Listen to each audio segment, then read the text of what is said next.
Hey guys, it's Pastor Bruce. We're starting the book of Mark today.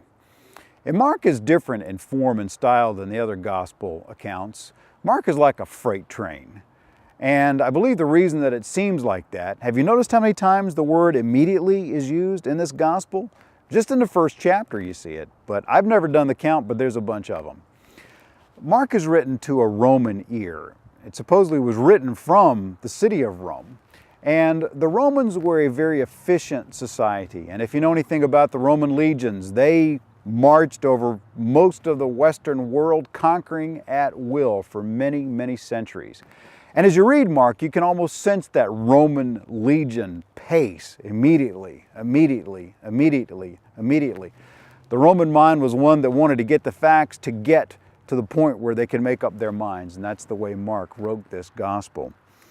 The name Mark leads us to tradition that says it was written by a gentleman named John Mark, and we're going to read more about him in the book of Acts.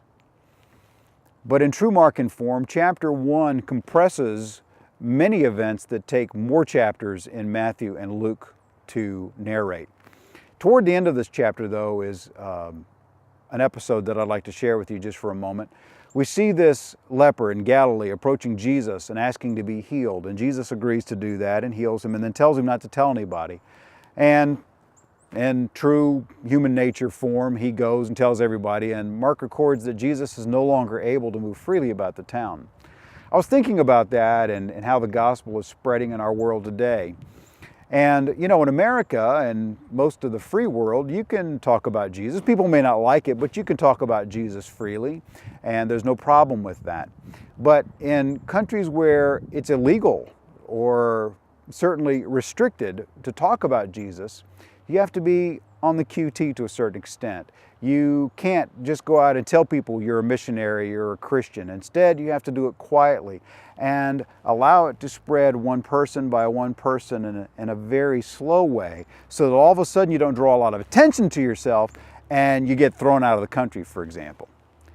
That's a lesson for us today. The places where we can, though, folks, we need to be telling everybody we can about Jesus Christ. I'm looking forward to this journey through Mark with you, and God bless you as you go.